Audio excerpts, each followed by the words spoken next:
Like this show and want to make your own? Let me tell you about Anchor. It's free, and they have creation tools that allow you to record and edit your podcast right from your phone or computer. And now you can even add any song from Spotify directly to your episodes. The possibilities are endless for what you can create, whether it's music analysis, your own radio show, or something the world's never heard before.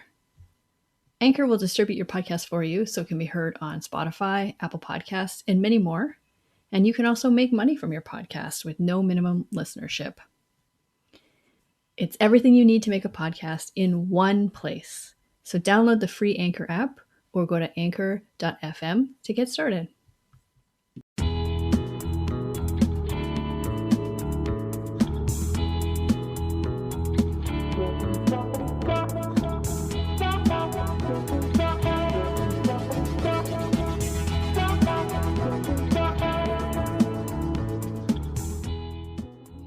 Welcome to the Vocal Fries Podcast, the podcast about linguistic discrimination.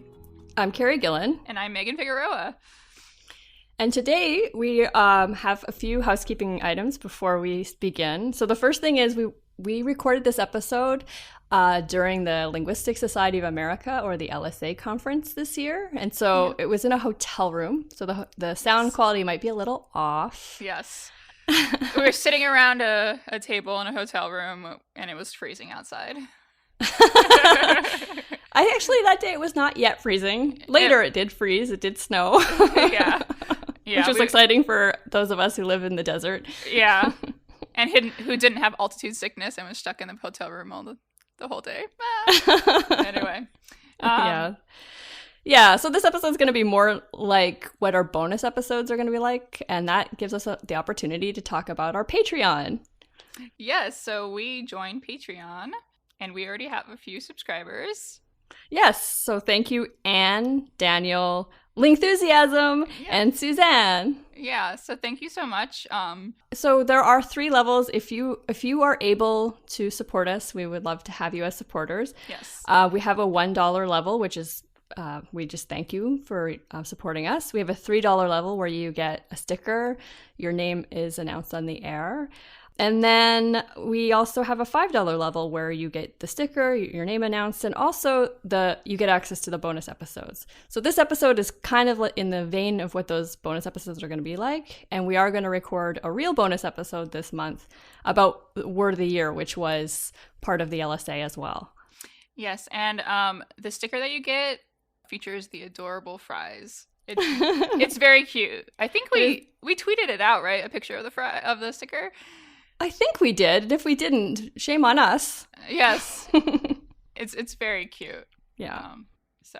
So this episode we had a chance to interview the Linguistics hosts, Gretchen McCulloch and Lauren Gahn, which we all pronounce incorrectly because we don't have the correct vowel.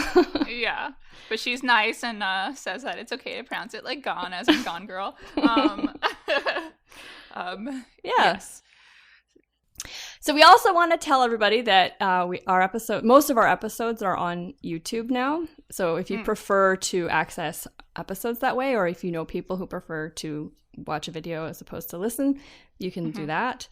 And we're also slowly adding transcripts for our episodes. We don't have a paid transcriptionist, so we're just doing it ourselves. And so it will take a long time, but we are slowly adding them. And our first one is up. Yeah, and we're very excited about doing that because we are, of course, really trying to make this as accessible as possible. And ultimately, I think a Patreon goal of ours is to pay someone to do it. Right. Yes. Yeah. So bear with us. Carrie did the first one. Thank you so much, Carrie. But yeah, it's definitely a goal.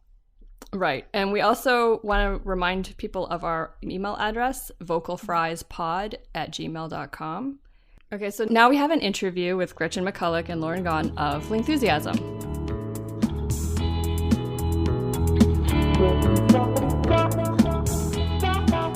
And today is really exciting. We are sitting in a hotel room with the Linguistics. Ooh. The Lingthusiasms? I don't know. Do you? The co-hosts of Lingthusiasm? Oh, but that's too long. I like Lingthusiasts. We call our listeners Lingthusiasts too, but that's good. Can you and your listeners be the same name? I don't know. I think it's okay. Okay. I mean, we're all on the same level. We're all people. We're all friends We're here. all enthusiastic about linguistics. Yeah, and that's what exactly. matters. Yeah. Yes. So we have Gretchen McCulloch. Yes. Hello. Hi. I was enthusiastic about that. You No, just seemed well, to it's do because it. I was staring at you to see if I said your name right. Yeah, I say McCulloch. Okay. Yeah. Because other people, there are other People say McCullough, but like I don't know, it's complicated. Yeah. Yeah.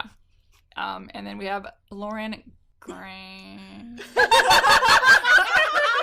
For such a short name, my name is complicated. It's Lauren Gorn.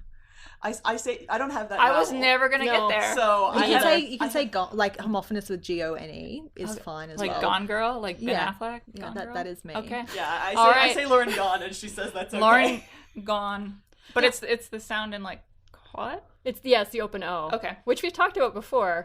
We have talked about this. And none of us, except for Lauren, have that one. yeah, So, and she's Australian. Yes. So, So- Gorn and Gone are two. So Lauren Gorn watched Gone Girl. They're two different vowels for me. For you, but not Yeah. for us. But I'll make it easy for you. Thank Thank you. you. Thank you. I can't unmerge just for you, Lauren. Yeah. Unmerge on that one word only. Yeah. So today we're going to talk about American and British hegemony. Sure. Well, we were actually just going to suggest that we talk about Australian and Canadian English because they're the Englishes we speak and have the most experience Yeah. with. Yeah. So the American is outnumbered this time. Yes. I mean, as we should be. I mean, we're really fucking things up. So. I forgot to ask if this podcast had swearing. Oh, yes. Oh, yeah. totally. We have the explicit rating. It's all good. Yeah, I mean, our tagline is "Don't be an asshole." Oh, Even just with yeah. that, we Oh, get yeah. an E. There is that. Yeah. That thing. So, well, yes. Then, like all of our other episodes, I will probably learn the most here. This time, definitely, I think. All right. So where did you guys want to begin? What? I think we want to begin with keyboards because that's where a lot of our frustration manifests. So when you have to select in like a spell checker on a document, it's almost always do you want British or American English as though they are the two. And even if you choose something like Canadian or Australian English, often it's like it was made by someone who has never actually spoken to a Canadian or an Australian. And there's kind of a lot of, some of it is like orthographic convention stuff. So it's the, we both use ISE instead of I IZE. use IZE a fair bit. Yeah. Well, I mean, there's this whole other diglossia thing we Yeah. can get into. In terms of like Canadians use Z, but in terms of words like realize or analyze, I would tend to use IZE. But when I choose Canadian English as from a spell checker, it will try to correct me to ISE on those words. But you get the opposite, right? Yeah, so Australian English follows British conventions in this regard, but on a lot of spell checkers, if you tick Australian English, they'll tell you that it should be IZE, and it's like, no. Interesting. I didn't realize that. So there's like this kind of like delocalization problem where they're like, if you pick Canadian English, it just maps you onto British English instead, or vice versa for Australian Yeah. English. Wait, and that's going to be widespread in Australia that you use the S. Yep.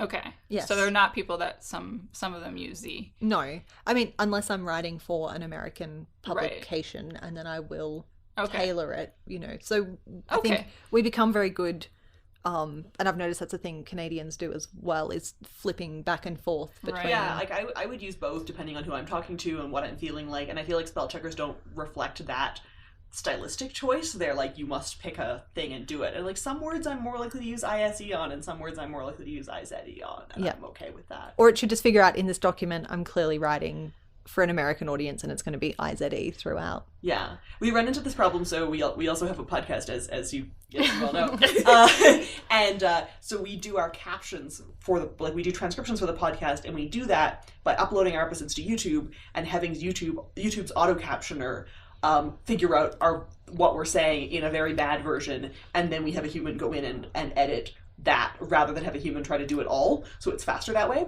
But we have to pick a language that it thinks the talk is in. Right. And our choices, you know, along with a couple other languages, French and so on, we can pick between British English and American English in a show that's hosted by a Canadian and an Australian. And what we'd really like to be able to do is say, A, there are two speakers here. Yes. One of us has ours and the other one doesn't. Yes. Two speakers of two very different dialects of English. Two very different dialects. And, you know, maybe you could detect two different voices because our voices sound fairly different. And then also just say, and you should be mapping us onto two different standards. Because if you know, for me, if I pick American English, it's like mostly okay. Yeah. But for you, you're going to get a better job with British English because he doesn't expect you to have ours. Yeah, and look, I should point out, like, we both speak highly standardized, highly educated varieties of the English that we speak. And in terms of the scale of linguistic discrimination, we are not really, you know, complaining about IZE over ISE is not really the kind of discrimination that a lot of people face and is, like, really bad. But it's really frustrating to be invisible in global English, and you see, like, if we can't even get people talking about more than British and American English, how are we going to get people to talk about kind of lower status varieties of British English or varieties of American English that are negatively stereotyped if we can't get people to think more broadly about the varieties of English that there are, or Indian English or Singapore English or yeah you know, like South African English is a whole other, like, I love it. Listen, South African. And like there's lots of Englishes, and other languages are also pluricentric. You know, so this is a problem that comes up with French in particular because I live in Montreal, and French has this very high prestige associated with, especially, you know, Parisian French or European French, and so like Montreal kids Quebec kids get taught in schools European French because that's like the better French. And, you know, kids in a lot of like the former French colonies get taught like France French, even if the French that's spoken there is a very different variety. And so like French, you know, English has two centers. Yeah. And that's a problem. Yeah. French only has one, and that's also a problem. Like a lot of the, you know, Spanish is very different in very different countries. Yeah. Like there's a lot of the languages that we think of as like major world languages are actually have more complexity than we think of. Yes. Them. Yeah, it's interesting. The two things have already come up that we've talked about before. So the AI, automatic speech recognition stuff. So we talked about that with Rachel Tatman, and how, and what she was looking at with the YouTube comments was just gender and how women's voices are less well transcribed. And then we also talked about Canadian French in our last episode. Oh yeah, she's so great. She is. Yeah. So yeah, anyway. Well, this reminds me that I guess it wasn't too long ago that the Microsoft Word added grammar as one of the things that it'll underline for you. Wait, that's not new. It's not new? No. No. Like in the last 10 years? No. The whole time I've been using Word, it's had it. It's just that you automatically disable it because it's so terrible. Oh. It used to be worse. Now it's... So maybe I got a new computer and then it had it again. Yeah. Okay. That's probably all right. Well, we solved that mystery. But, okay, so if we're thinking about the grammar, like what if you use double negatives? Or what if... you use the passive. Oh. Yeah. Because I think it would mark double negatives. Of course it would. Yeah. It's very standard. It marks the passive even like... so I was reading this book by Anne Curzan, who's also here at the LSA annual meeting, and she's got this book about like the history of standardizing English, fixing English, I think it's called, about the history of English standardization. And one of her chapters is about like questioning the authority of Microsoft Word to underline your words, like by what right and by whose rules do you get to underline this? Yes. And people who think a lot about, you know, she surveyed her colleagues in the English department, and, you know, even though they have advanced English degrees, they'd never thought about like where does Microsoft Word get its ideas, and what kind of outdated and never correct in the first place grammar stereotypes is it perpetuating. Very good. We should read that. Yeah, we should. We should talk to her too. Well, yeah. I mean, you should just talk to her anyway. Yes. I know. She's on the list. She's definitely on the list. But yeah, no, it's something that interests me as an internet linguist, I guess, because looking at like Twitter data of like what are people saying on Twitter and how are people using, you know, creative respellings to represent their speech more closely than a standardized representation does, which people definitely do. It's like a new era of early Old English manuscripts where you could trace them to the region they were from because of the accent. Like, it just makes me so happy to read something and like feel connected to that person because they are doing a great kind of dialect impression of Australian English. Yeah. Which is so good. Well, it makes me think of how I used to teach quote-unquote developmental English at a community college, and many of my students were African-American English speakers, and they would take the G off of words that, you know, the ing, which is very typical pattern in African-American English, but I was like expected to mark that as something that was incorrect. Apparently that used to be like an affluent form of British English to really? G drop in like Southern English. Oh. And which just shows how like arbitrary It's so arbitrary. the social values we impose on particular sounds. And there's another one too, because apparently, so English used to have two ings, one of which, or two things that have now become the modern ing ending. One of which was like a gerund, and one of which was like a noun, so like the one in thing and stuff like that. And even people who have, so like I don't think anybody says thin for thing. Right. Yeah. Like, even people who are really, really robust, quote unquote G droppers, never drop it, quote unquote drop it there. Right. So there's a thing that's going on that's grammatical about that. And one of the endings, and I don't remember this exact story, but one of the endings was originally like ende, ende, and so the in ending kind of reflects this historical ending that didn't have a G on it in the first place. Interesting. And so what people are doing has like really old roots in many dialects of English, and just became stigmatized when the orthography switched to G, and there was this idea that like, oh, it should have this G because the G's there in the orthography. Huh. That also reminds me of the axe thing, because the axe is older than ask. Yeah. Yeah, and like we have this idea that English was like that older varieties of English were just one thing because that's what was written down, but it was always multiple ways of talking. As soon as you have more than one person. And this dialect anxiety so there's this pronounced discourse in Australia of like American English is ruining Australian English, and Australian English is becoming less Australian and more American. And the examples people point out are often things that were really transitory and didn't actually stick around. And no one ever points out that, like, so for example, we don't refer to lorries for things like for trucks. So there are things that we don't, like, we refer to trousers as trousers and underwear as underwear, and pants are a form of trousers rather than a form of underwear. Whereas in British English, they're pants. So don't do what someone I know did once as an Australian and email your British employer and ask if there's a particular colour of pants they want you to wear. Because they'll be very confused about why you want a uniform for your underwear. But it speaks to this fact that, like, we do have a lot of things that we have in common with American English that we've never had in common with British English, really. And no one ever points to those as, like, American English is ruining Australian English. Why is it always American English that's ruining English? Well, I mean, this is this, like, thing, right, is this anxiety that we have about the cultural hegemony. And, like, we do have a lot more exposure to American English than Americans have to us, which is why Australian actors can go to work in America and do a tolerable job of an American accent. And Americans just have vowels all over the place because suddenly you have to unmerge all this stuff that you never knew was different anyway. You can pick a bad Australian accent so far away. It's great.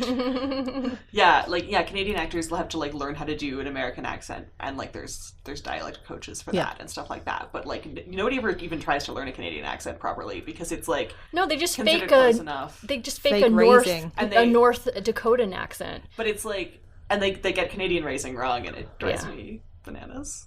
Yeah, it's not that hard, guys. Well, it is if you don't have the phonemes, probably. And you don't have the thousands of hours of exposure. No, they don't have the diphthongs. Because they have and they have I, but they don't have that as a diphthong. And I don't know how to describe that to somebody if you don't have it. I guess that's true. Like, so they're putting it as... But some Americans have the I one, and not the ow. Yeah. And no American ever points out the I one, actually. They never hear mice as, like, funny. Yeah. But they hear about as funny. And I always thought that was interesting. But I think it's because some Americans have the raising with the I and not the ow. Yeah, and I think it's like, it's acquired like a stereotype. You have it too, sense. I think. Mice, as opposed to mice. Oh, no. So the thing that I learned like surprisingly late in life that it was supposed to be I scream for ice cream and not I scream for ice cream. Mm-hmm. Like they're supposed to be like it was created by someone for whom those are the same vowel. Yeah. But because I have Canadian raising and ice. Hang on, can you do it again? Because they sound like the same vowel to me. That's because you don't have Canadian raising. But you do it, Canadian. I scream for ice cream. Okay. It's slightly shorter and higher. Right. I'm just gonna have to believe you on that. We can show you the spectrogram. That would be great. Like I even have high school. High school. I mean, we have Australian English has pretty high vowels anyway. Okay. So high school is already pretty high. No, that's lower. It's not as high as ours. But how do you say the ice cream thing? Ice cream for ice cream. Yeah, it's almost the same. It's almost the same. Mm-hmm. Yeah. Ice cream for ice cream. I'm like those are two vowels. Ice cream for ice cream. Yeah, you have different. The raising. Yeah. Dear Vocal Fries listeners, say ice cream for ice cream. This is what linguists do when they get together. Yeah. It's so nerdy. It's insane. I love you get 4 accents in a room. Yeah. That's the beginning of a terrible joke. Hours of entertainment. Like, I'm sorry, I was trying to pay attention to what you said, but I got distracted by your vowels. Yeah. That's what we do. Yeah, don't go on dates with linguists. Or maybe do if you like that. Yeah. If you're already a linguist, maybe not. Would you date someone for their accent? Oh, yeah, totally. Oh, yeah. Totally. I feel like it's such a like linguists saying, "Oh yeah," to that is definitely a different thing to people being like, "I think French accents are sexy." Right. Linguists are like, "Oh yeah, gotta get someone who's got some quality Canadian raising." You merged these two vowels, and I've never seen someone merge that way before. Exactly. Literally everything is data. But you need to keep some of your friends and family members linguistically naive, because then when your grammaticality intuitions get shot because you've been thinking about it for something too long, you have to be able to go ask your roommate or something hey, can you say this for me, just to make sure if it sounds having like lived now in the last 4 years, we've lived in Singapore, Southern England and Australia, and then working all the time as I do with you as a Canadian and a bunch of American colleagues, like especially lexical intuitions. I have no intuitions about words anymore. I'm just like, I can't remember where I used that or if it's normal. So yeah, the dialect surveys where they're like, how do you pronounce this word? Like, is it leisure or leisure? I'm like, depending on who I'm talking to. Both sound okay to me now. Like, I don't even know. In that case, I think it's leisure. Now, you say aluminum, we say aluminium. You say centrifugal, we say centrifugal. You say leisure, we say leisure. I don't know. And a lot of stuff that I think of as a change in progress is actually I just moved to a different region. Yeah. Or vice versa. It's like I moved to a different region and it's actually a change in progress. I moved, so I grew up in Nova Scotia and then I moved to Ontario for undergrad and then I moved to Montreal for grad school. In Montreal, I don't have a lot of pressures on my English because most of the English speakers that I interact with are, from a variety of locations and have moved to Montreal, or the Montreal English is also a bit pluricentric. But Montreal French, so my French has gotten very Quebec since I moved to Montreal, which is great. I've been trying to make it more Quebec because I'm like, why should I speak European French anyway? It's just because of the French cultural hegemony. I'm Canadian, I should speak Quebec French. Damn it. Damn it. And thanks to Nicole Rosen, I know that there's a difference. Do you remember the differences? No. Okay. So now I say, instead of saying fuck. I wasn't expecting you to be saying French. If I'm saying instead of tu sais, I have tu. So I have the frication on the high vowels, which is really fun. I can't even do them not fricated now. I used to do them not fricated, but I can't do it. It's been really great working with you and discovering, I did, just to kind of bring my own biases in here, I definitely had this view that American English was all of North American English, and I do tend to forget that you are also part of the Commonwealth. It's like a surprise I go and same person's on the money, which is problematic in other ways. But I always I've learned so much about Canadian English and just how and a lot of different Canadians orient towards a more British standards as a way of not seeming American. Oh my gosh, can you tell, because we talked about this in our, well, we didn't talk about it in the colour episode, but we did an episode about the semantics of different colour terms. And then when it came, I was like, oh no, Gretchen, we have to write the episode description and whose colour spelling are we going to use, because I use COLOUR. which is definitely spelled correctly just then. And I was like, no, I have O-U-R, because you know, labor and color and favor and I favorite. did not know that about Canadian English, but it's a thing that... So we've decided kind of for the podcast, like all our descriptions are, like our house style is Canadian/Australian, which is basically like whatever we think it is. Because we don't have adequate spell checks for it, and so just like whoever's writing it writes it the way they want to, and that's how we do it. And we ran into some controversy about this because we made t-shirts and mugs and stuff with not judging your grammar, just analyzing it on them, because this is a common linguist sentiment that we have to correct. And I didn't even think about it when we did it, but we obviously spelled analyze with an S. And since then, we've gotten a bunch of people, you know, Americans being like, but do you have one with a Z or with a Z on it? And we're like, no? Doesn't have to be about you? No. Like, if you can't wear a shirt with an S on it, like, especially you don't deserve to wear this shirt. that shirt of all shirts. Like, if you can't be non-judgy on a mug that says you're not judgy, then you don't get the mug. Like, we missed the entire point of this exercise. And I think we would have faced a lot less flack if we had done the Z spelling. Yeah. Oh, yeah. For sure. Because, like, people who aren't Americans are more used to the world not catering. I was going to say, Americans expect things to be the way that we want them to be. Well, also in this case, I would spell this with a Z as well. I would have spelled it with a Z too, but Lauren had made it with the S, and I was like, I'm not changing it. Yeah. Like, it's fine. Yeah, no, I would have spelled it with a Z, but I was like, I'm amused by this. Like, And it's one of the times I didn't think about it. No, and I think it would be an interesting conversation piece. And when people were like, well, you could make both versions, and I was like, I don't think you see the point of, like, you know, here's our house style. It is whatever we say it is. And maybe it's not your style, but you're wearing this as a way of participating in a particular type of thing. Yeah. And we're trying to, like, not make the podcast too American in a world where a lot of media is centered around the U.S. We love you, American listeners. We say this in the U.S., like, we like love. American listeners, but we want to expose them to things outside of their... We have the advantage where I am American, so we can just say it, and our listeners can assume that I don't really mean everything I say. You know, and it's very easy because, like, you know, especially as a Canadian, I go to a lot of American conferences. I have a lot of American colleagues who I like very much. But it's you know, it's very easy to start, you know, getting in that pattern of like, you know, everything's... Yeah, even when I was in elementary school, we were allowed to spell words the Canadian way or the American way. Yeah. Was it you telling me the anecdote about Z and Z and flipping? There's this thing that happens that Jack Chambers, who's a Canadian linguist, has documented, where Canadian children will generally sing the alphabet song with Z at the end. Oh, I never did. Like, a lot of them. I should have done a test on it for you. Anyway, like, Carrie, how did you sing the alphabet song? Canadian children will often sing the alphabet song with Z at the end. And they'll often say Z at the end when they're reciting the alphabet up until around the age of, like, 10 to 16. And then they switch to Z, which is a weirdly late age for acquisition stuff. It must look like it's changed. And so it looks like it's change in progress. It looks like the kids are just, you know, becoming Americanized and watching Sesame Street and, like, adopting this thing. Except you can keep doing it, like, a decade later or 2 decades later, and still the little kids are using Z, but the 20-somethings who were your teenagers and your little kids have now switched to Z. So, like, my mom, when she was a kid, I asked her, she would have said Z, and now she says Z. When I was a kid, I sang the alphabet song with Z, and then I switched to Z. Okay, I know why I didn't. My mother would have yelled at me. Yeah.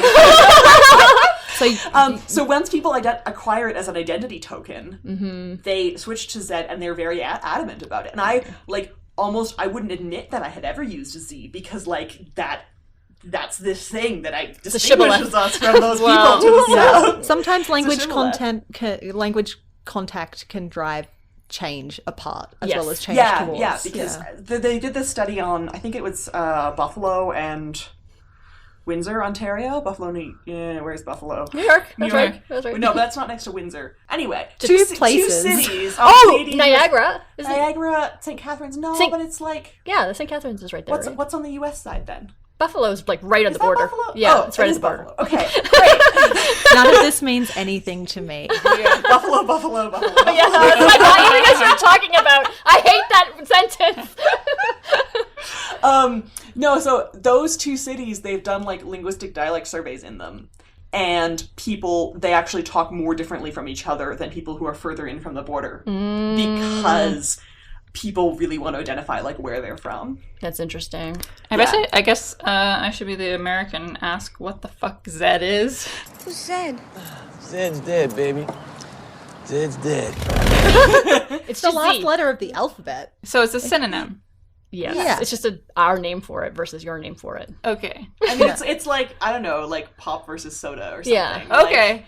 it's just other names for it. Like, most of the letters of the alphabet only have the one name, but this one, it has two. All right. Because I heard you say Zed, and I was like, that's just how you say Z so that everyone understands that you're saying Z. But you have it as like a disambiguation, like Yeah. international phonetic alphabet, or not in, like the NATO alphabet thing. Yeah. Oh. I've never encountered that use. That's interesting. Me either. It's like saying 0 instead of O on the phone or something for you. Yep. Yeah. Or Yep. like Alpha Bravo Charlie Delta. Yeah. Like Yeah. M as in Michael type thing. Yeah, that's what I thought it was. Huh. I didn't realize anybody did that. The No. Z of the NATO phonetic alphabet is Zulu. Just Yeah. if Yeah. you were Yeah. curious. Yeah. So they don't have Z. They could have like Zeta or something there, but I don't know. They don't. Yeah. Because Z comes from like Greek Zeta, and it got Changed over time. changed.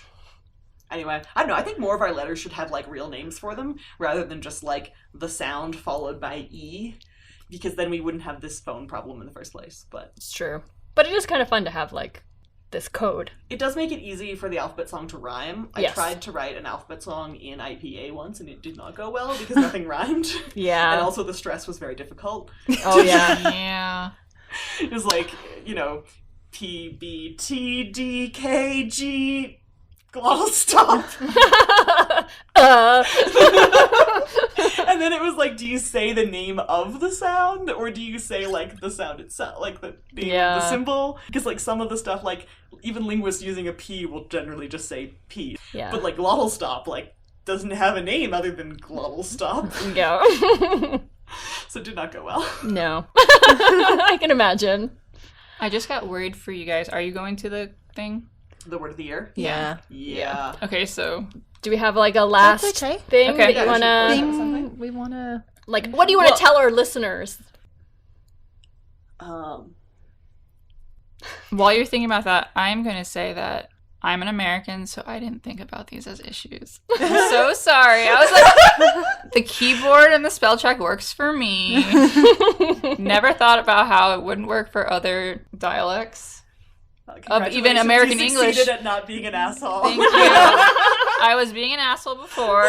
That's like, that's the thing is I don't necessarily want to ensure that everyone does spell things a certain way, although my No, way would right. obviously be preferable. But just, you know, and it's just one of those things like in Australia, like life goes on, even though I did read a bunch of books that had American spellings, and there's like even lexical items. Like when I was a kid, like I still don't really know what pumps are or bangs are, but they were in the Babysitter's Club books, and so like we just got on with lexical variation, and like those things are actually really common things, but I don't really have a visual for them in my head, but I do. It's a very specific like Babysitter's Club aesthetic, and I think like allowing more people to have more of that exposure then makes them more open-minded about. So like we get exposed to a lot of American and British accents on television and a lot of lexical variation. And I think when Australians travel, they do a better job of adapting to that variation they're exposed to. And so I think just Whereas exposing... I have like a difficult time with your vowels because I don't have any Australian media that I've been exposed to since a young age. You should have and all watched this more stuff. Neighbours, Gretchen. I didn't watch Neighbours, but I watched Home and Away a lot. I watched Miss Fisher's Murder Mysteries. Good which was one. Pretty great. That's good. It's pretty good, but that was like much later. Yeah. But yeah, and I think I was just thinking because we're going to be heading to the Word of the Year vote. There is no one declares a Canadian Word of the Year at the moment. And yeah, so that's something that has been kind of on my radar because we did a Word of the Year episode last year, and I was like, the Australian National Dictionary had done that, and I thought, geez, no one. We have the Australian National Dictionary and Macquarie. We have do two. they each declare Word of the Year? Yeah, they do. Yeah. Oh, good for them. Yeah. So there are 2 Australian Word of the Years. There's a bunch of like American ones. No Canadian. And there's no Canadian Word of the Year. I'm like, we've got to get somebody on that, Carrie. Let's do this. Let's do it. And the British, of course, have the Oxford Dictionary, which just presumes to name the Word of the Year for everyone. Yeah, right. As they do. As they do. As they do. So it's not necessarily about changing your English or the way you spell or the way you use words, but just being open to exposing yourself to podcasts by people who don't speak the same accent as you. And it is a bit harder at the start, but it's really worthwhile. Yeah. Agreed. Yeah, and even like just as accepting that more languages can be pluricentric and like standardization isn't an inherent good when it comes to language. It's definitely not. It's in fact terrible. Yeah. I think that's what Americans should take away. As I'm hearing y'all, that we should think about how so much of the media we don't have to worry about fitting in when it comes to that. Or standardizing, like just accepting that Harry Potter was written in British English. I mean, yeah, that's but a then whole they other... switched things. Yeah, they did. We For got our the copies. British versions though, so I had to Yeah. deal with trainers, and I Yeah. didn't know what a trainers were. And then like, so I was like, I guess there's just things that Harry Potter wears, and I was like, oh, you mean sneakers? Okay. Yeah. Oh, we called them runners where I grew up. Yeah. I'm a runner's person as well. Oh, nice. These nice commonalities across countries. Commonwealth represent. But I'm a sneakers person because I'm from the Maritimes. Yeah, I know. Yeah, there's all this stuff, and I think having space for multiple different varieties of speaking, even within something that we call a language, is something that there isn't enough attention to. Agreed. Well, I think that's a good place to end. Sounds like a great place to end. So thanks for being our guests. Thanks for having us on the show. Yeah, we had to take this opportunity. All right. Well, thanks again, Yes. and don't be an asshole. You say basil, we say basil, and you say herbs, and we say herbs, because there's a fucking H in it.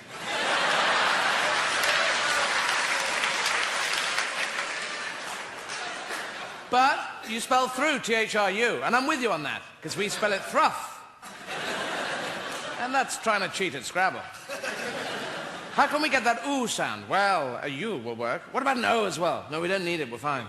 No, I think an O in. Well, all right. And a G as well. What? Yes, a G would be good. G sound. Yes, we need a silent G, just in the background, in case of any accidents or something. Well, all right. And an H as well. Fucking hell, hang on. An H in case some herbs come along. All right. And a Q, and a P, and a Z. Look, it's a word in Scrabble that's 480 points. The Vocal Fries podcast is produced by Chris Ayres for Halftone Audio.